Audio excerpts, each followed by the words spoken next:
Dreamscape presents Into the Blizzard, Heroism at Sea During the Great Blizzard of 1978 by Michael J. Tougias, narrated by Shawn Compton. To the men on board the Can-Do: Frank E. Quirk II, Charles Bucko, Kenneth Fuller, Jr., Norman David Curley, and Donald Wilkinson. And to Guard Estes and the men and women of the U.S. Coast Guard, who put their lives on the line helping others. I believe that man will not merely endure, he will prevail. He is immortal, not because he alone among creatures has an inexhaustible voice, but because he has a soul, a spirit capable of compassion and sacrifice and endurance. William Faulkner. Prologue.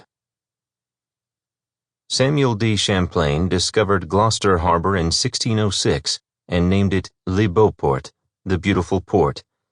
For weary sailors, it is just that. A mile wide and almost 2 miles long, the harbor is sheltered by land on 3 sides and is one of the best ports on the northeast coast.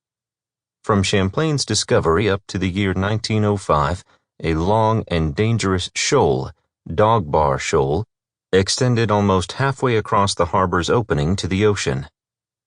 Although the harbor offered safety, some storms were so powerful their fury reached inside the harbor by sending tremendous seas through the opening and over the shoal. In 1839, a great gale slammed into the port, crashing at least 20 schooners along the western shore. Witnesses said that intermittently above the tumult, they heard the cries of perishing sailors pleading for help. Some were drowned and dashed upon the harbor's surrounding ledges, while others were swept up and over Dog Bar Shoal and sent tumbling out to sea. In 1898, another gale breached the harbor, resulting in the loss of at least 20 lives within its confines. Author Joseph Garland, in Down to the Sea, likened the mariners' deaths to drowning in a bathtub. Because of the events, at the turn of the century, construction of a breakwater began. Granite blocks and rocks were positioned atop the shoal. The finished seawall, called Dog Bar Breakwater, was completed in 1905, and it, along with the adjacent granite mass known as Eastern Point, made the harbor considerably safer, protecting it from the full fury of northeast winds.